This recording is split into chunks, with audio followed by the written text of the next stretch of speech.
Well, hi guys, welcome back to Linda's Pantry. And today it's a busy kitchen day and I just got home from work a little bit ago. I have rhubarb to process.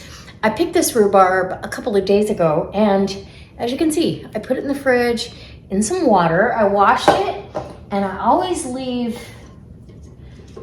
the cup at the bottom, the cup where you peel it off the plant and then cut the leaves like this. If you don't do this, it will split open and it'll split and curl and you're like done for. If you're gonna process it right away, cut it all off and do it. Usually I bring it in the house and I'm done. I'm gonna rinse this really quick because it's been sitting in the water for a couple of days. And I'm going to, this is how I don't have time to make rhubarb jam, pie filling, any of that tonight after work. So I'm gonna go ahead and vacuum seal it and it's gonna be ready for a recipe. Yes, so let me get a measuring cup and we're gonna get this all cut up. I'll rinse these off really good and we'll get this cut up. I'll show you how I cut it and get it in these bags and vacuum seal it for the freezer. Then it's ready this winter when I have some extra time, it's cold outside, I'm gonna make some. You know what I made? I think our favorite jam recipe is definitely a marmalade, the orange rhubarb marmalade. So I'll probably be making some of that. And I have rhubarb for pie filling or cookies or cakes or bread. These are all things you can do with rhubarb. So let me know in the comments, do you have rhubarb in your backyard? I'm telling you, the one of these plants that I planted last year is just doing phenomenal. Look at the size of this beautiful red stalk of rhubarb. All right. Let's get to washing and cutting. Okay, so I've got my rhubarb and I want to show you how I do this. So I cut that cup that attaches to the base of the plant and you really just want to reach down there as low as you can get to the plant. And I should have filmed that, but the wind was screaming and yeah, whatever. Anyway, you want to try to keep that attached. It'll keep growing in the water because it's still, now it's rooting. So that's what keeps it really fresh and keeps the stalk from drying out. If you keep that attached, it also doesn't damage the plant. So any of you that aren't familiar with rhubarb, if you just break it off or cut it off, you're damaging the plant. You're allowing bacteria to enter into the plant. And then this end, I do this so it doesn't dry out. Again, it's pulling from the leaves and it's getting water from the bottom. So you can keep it fresher longer in your refrigerator. Cut that off. And now we're ready to chop. And literally, I'm just gonna slice these as if I was making jam or anything else, just in about 1/2 inch slices. And I'm gonna measure this out so I have enough. I know I need 6 cups of chopped rhubarb for a jam recipe. Now it's going to become watery in the freezer. It's going to, but that's all rhubarb juice. So you're going to use all of that juice that you get out of there. Don't worry about it. I hate wasting that part, really. I almost want to just trim it up, but it smells good. It smells tart and delicious. So make sure it's nice and clean. And you can make pie filling, you can make cookies, bread. You can get that cooked down and make a fruit leather with it, rhubarb fruit leather. Sweeten it. Yum. And make a fruit leather. You can do all kinds of things to preserve this for later. I didn't get as much rhubarb this year as I usually get, so the big old mother plant out there needs to be divided, and it'll be happening this year for that plant anyway. So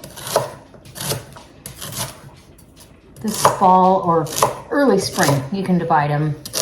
But fall, after they die back all the way, and you can get in there and get that divided. and let it winter over. If you want to see a video on how to do that, let me know in the comment section.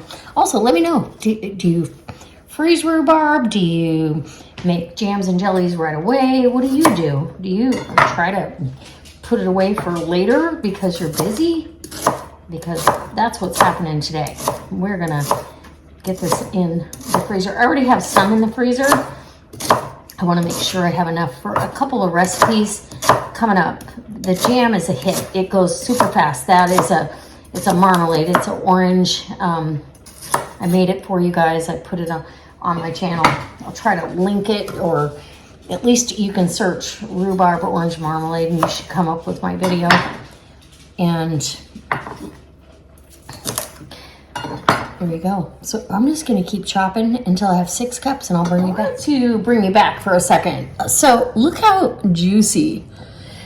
There's nothing woody about this rhubarb at all. This is just as fresh as if it was, you know, the 1st of June, and it's August. So it's the end of August, and I just picked this. Usually it's woody by now. This was a plant that I put in, a 2-year-old plant last year. I did not pick on it last year at all. And this year, here we go. It is ready and beautiful. And I'm hoping I get 2 packages of 6 cups out of this deal. Super easy. What an easy project after work, and you're putting stuff back that you can make something else out of later on. I can make barbecue sauce, breads, cookies, pie. Like I said, the rhubarb leather kind of intrigues me. We both like fruit leather. So, okay, I've got 6 cups there. Whoop. So we're gonna go ahead, and I'm pretty sure I've got 6 cups in the wings here. I've already got my bags. I cut my bags. I double sealed them at this end. So I double seal.